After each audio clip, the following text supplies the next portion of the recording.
guys, how's it going? I'm down at the garden center this morning to help unload their very first load of mostly deciduous trees. So it's about 10 minutes to 8, 23 degrees. Sun isn't even all the way up yet, but it feels fresh and wonderful to be down here. A few reasons why we like to start getting orders in early. A lot of our plants are grown on the western side of our state, so Oregon, and it's much more mild over there, central to western Oregon. So when we get things early, when they're still dormant, they can kind of wake up on our schedule here, which is a little bit more cold, a little bit more severe. So if we get things in at the wrong time and they've already broken dormancy, it's a really good likelihood that they will get frost, like some kind of, frost damage on their leaves or like fruit trees. If we don't get those in when they're dormant, oftentimes it takes all of their blooms.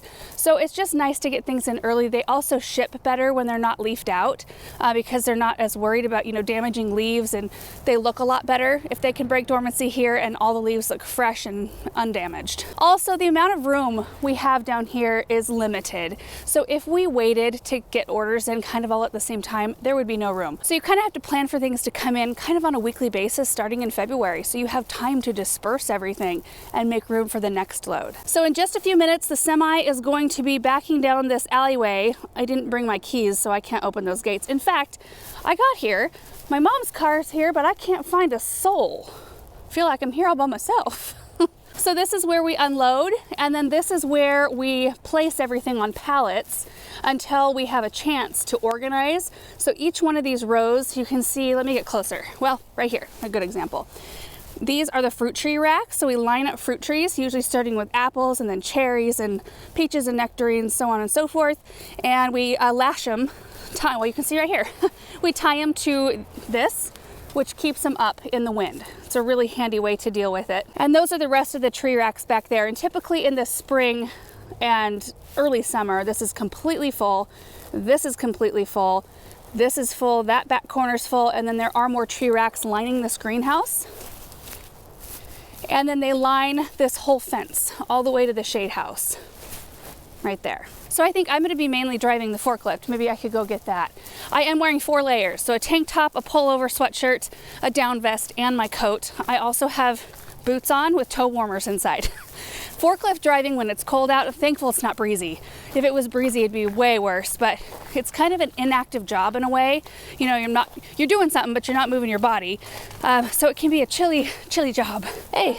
Mom was just looking for you. Oh. Hello. What do you have? Toe warmers. Yeah, I have some on in my shoes right now. You, honestly? I do. Well, if I'm going to be sitting on a forklift. Well, that's true. Okay, there's one with a broken muffler. So, I don't want that. I don't want the broken muffler one. So you don't want the broken muffler. So you got to just ask them which one sounds like it's a race car. And then don't give me that one. Okay. Oh, thank you. Yes. That'll be nice. Okay, toe warmers all the way around. I just got them all dispersed. Now, we will go find a forklift.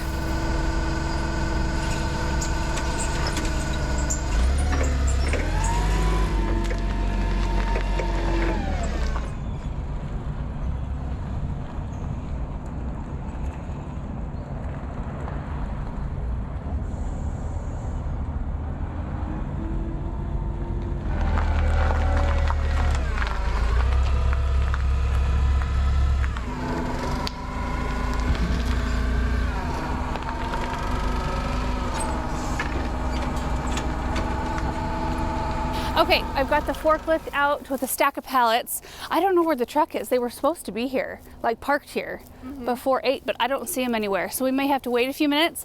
And I've been hearing different numbers as to how many trees are on this truck, but it's a full semi. Somebody said 1,000.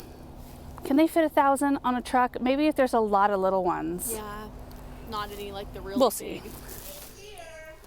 Oh, it's here. We were in here working hard.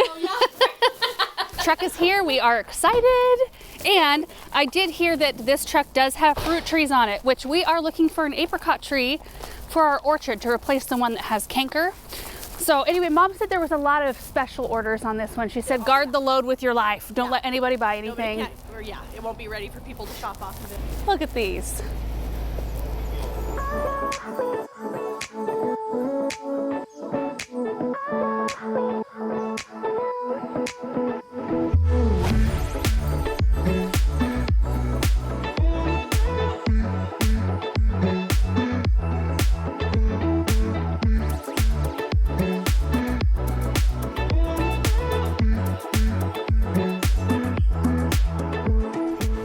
Okay, so first pallet unloaded. Monica's gonna start untying. There's a lot of guys out there right now. In fact, I think there's enough guys to drive forklifts, so I'll probably drive for just a little bit and then I'll help untie. But I just got the actual count of trees. There's 795. Whew, it's bumpy out here. That pallet that I just set down has 16 on it, so we're keeping a count as we take them off the truck.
Okay, you guys are making pretty fast progress back there. Yeah, we're on a roll. You are.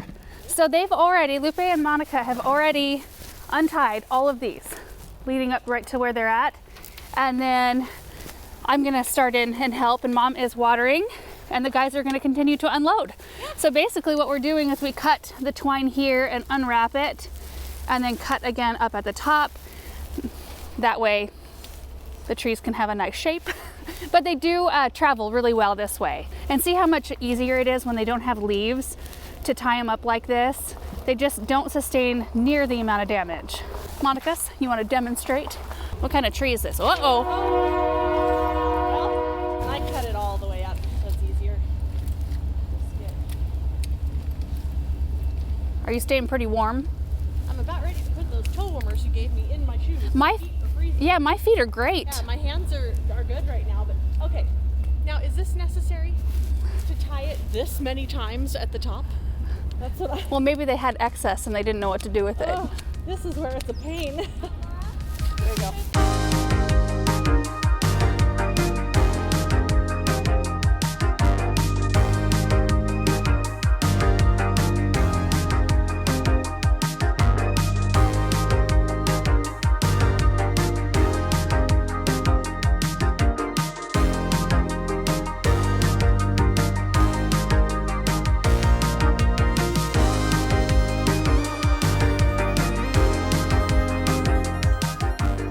Okay, everything is unloaded. 795 trees, Mom? Yeah. Huh, 795 trees came off the truck. I think my camera turned off, and I hope it didn't. But anyway, it was a tremendous amount of work, and there were 5 guys working on it, and they did a really great job. They were so fast at getting it unloaded, but everything's sitting on pallets out here. They start right there. Look at all of these. Isn't this exciting?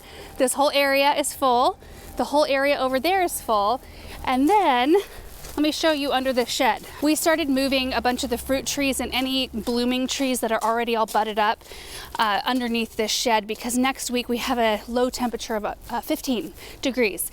So anything that's a little bit further along than we really kind of want it to be at this point needs to be under cover and protected from that frost. Look at all of these. There's a ton of them in here, but boy, it's nice to have them. I mean, we walk through here, there's already sold tags on stuff, only one of which is from me, you guys. Don't be shocked. I only marked 1 apricot tree today. Yeah, but I'm seeing some red tags throughout. People have kind of been stopping by to see what's here. Pixie miniature peach trees. I mean, they are already showing color in their buds there. And there were a few that had some open flowers. Let me see if I can find them. And it wasn't like a whole tree. Oh yeah, like right here. This is a flavor top nectarine right here. Look at how gorgeous. I planted a flavor top last year, if you guys remember us going through our orchard trees. It produced 3 nectarines, which was great for its first year, and they were the most delicious things ever. And I kind of wish that I had a spot kind of carved out for another one. I might have to pop one into a flower bed somewhere. Over here there are some plum trees. So these might be okay, but you can see the buds right there. They're getting a little bit more swollen, and we just don't want to take any chances with the quantity of trees. There are a ton more thunderclouds, in particular plums, that are going to be coming in here. Oh, Fantasia nectarine, sold. Whole bunch of flavor tops. Oh, they are so, so good. Pluots, ooh, spicy nectaplum. So that's a nectarine plum cross. That's cool. I know nothing about this tree. This is zone 6, a white flesh nectarine peach plum hybrid. Ooh, pale pink when ripe. Its distinctive combination of nectarine plum flavors and aromas is unparalleled. Oh my. Jeez. Flavor King Pluot. I have a Santa Rosa plum in our orchard, and they are so delicious. There's Satsuma plums. Look at how beautiful that fruit is. Whole bunch of apples here. Gravenstein, Golden Delicious, Red Delicious, McIntosh, Montmorency Cherry. Anyway, just a huge variety of fruit trees back here. There's a whole bunch of peach trees over here. Flavor King Pluot, Frost and Alberta Peaches, Wenatchee Moore Park Apricot. Oh, here's mine. See? Tilton Apricot. Delicious. And then I thought we would do just a really quick walkthrough of the pallets out here, because of course we'll come back when everything is leafed out and blooming and looking a little bit more lively than they are today. But there are some really interesting varieties I thought I would point out, ones that are new to me that I haven't seen growing yet. So a few that I might pick up. We're getting a bunch of bare root roses in here soon, and this is the soil we're planting them in. I hope it thaws out in time. Okay, so we're gonna start here in the back corner, a bunch of dogwoods. So beautiful starlight dogwood here, huge white flowers. There are, which one was I looking at here just a second ago? Well, eastern redbuds, of course, are gorgeous. The pink heartbreaker redbud. So it's more of a weeper. It's got a neat structure to it. Espresso Kentucky coffee tree. Slender silhouette sweet gums. This is one of my mom's faves. She loves these. 60 feet tall, only an 8-foot spread. That's pretty impressive. If you have a really tight area, you can get some huge drama with a tree like this. I love it too when we get eastern redbuds in these multi-trunk style, and then also in, tree, in single trunk tree. It's fun to have the option of different things. Tulip trees, I was considering planting one of these. They have really pretty blooms, but I keep hearing they're a complete, super messy tree. So I don't know. Jury's still out on that one. Forest pansy redbud. We planted 4 or 5 of these last year. Chinese kusa dogwood. Sorry for the glare. Oh, this one right here. Look at this dogwood. Satomi. Look at the color of those blooms. Oh, so pretty. And that's its fall color right there. Beautiful. Purple robe locust. They get thorns on them, but they have blooms that look like wisteria, like you have a giant wisteria tree sitting in your yard, and they're a zone 3. Really tough. Autumn gold ginkgo. We only have the one ginkgo tree in our south garden. It would be fun to add another. This one gets nice size too, 45 by 35. Ginkgos are awesome because one, their leaf shape is really neat, but their color in the fall is like neon. It's so beautiful. Service berries, autumn brilliance. I have 2 of these. Snow fountains cherry, crimson cloud hawthorn.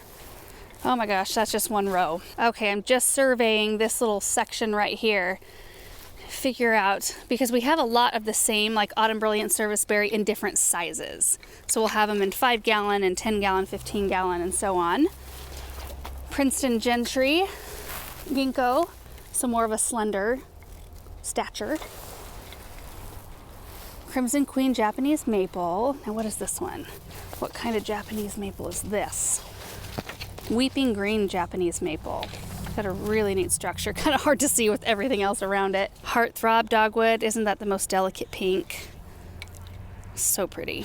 Bloodgood Japanese maple, spring snow crab apples, which are wonderful because you get the huge white blooms, and these are I think the only sterile, so no fruit on this crab apple. So you get the structure, the pretty fall color, the blooms, but no berries. Oh, Prairie Sentinel hackberry. That's interesting. 45 by 12. Really pretty yellow fall color. Purple Prince crab apple. Oh, some gorgeous limelight hydrangea standards. Look at how perfect those are. There's some over here too. Yeah, look at those. Oh, those are going to be fun to watch leaf out. Tamu Keyama Japanese maple. Oh, there's my gloves. Took them off. I couldn't find them. Royal Raindrops. Love this crab apple. This is one of my faves. Has persistent fruit that are bright pinkish red. Ooh, Spring Flurry serviceberry.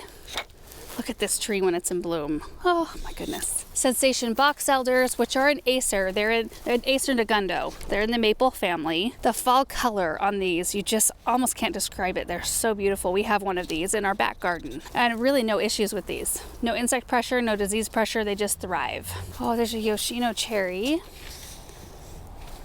Oh my, look at that. Whoa. And these are service berries. Look at how gorgeous.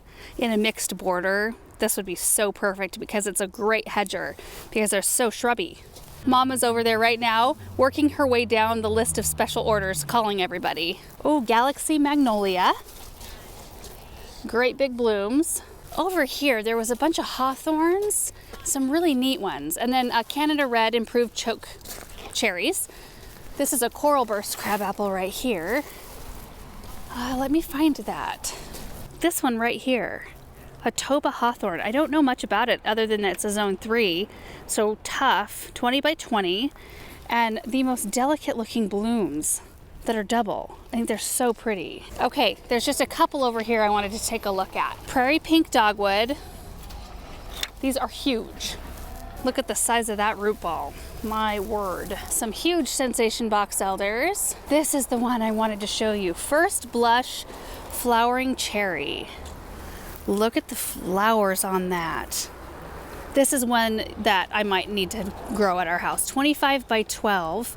Look at the fall color there, that beautiful orangish red. And they're fragrant blooms. Oh, that is a beauty. There were some blooming witch hazels. I thought, unless my eyes deceived me, maybe they got moved to the front. We're gonna go find them. Oh, there they are. Along with everything else that's beautiful. Arnold's Promise Witch Hazel right here in full glorious bloom. Oh, seriously. I can't wait till mine's in bloom. These are so beautiful and they have the best fall color. And then there's this one right here, which is a little bit further along, it looks like. Has dropped a few more of its little petals there, but even when the yellow petals fall, the little sepals, I guess, that hold those yellow petals on are red and beautiful. And that is going to be it for today. I hope you guys enjoyed seeing this load come in. It's always just such a fun time. I mean, when the first plant load comes in, the first flowers and the first big trees, it just feels like after that point, things start rolling. You know, there's lots of projects to do, things to take care of. In fact, I am leaving now to go home and take care of my plants at home and do my chicken chores and all of that.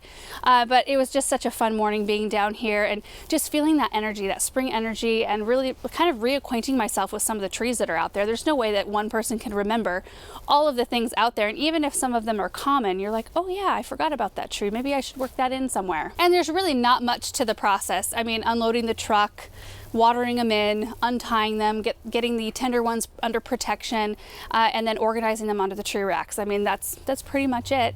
But it's exciting to me, and I hope to you. Anyway, thank you guys so much for watching, and we will see you in the next video. Bye.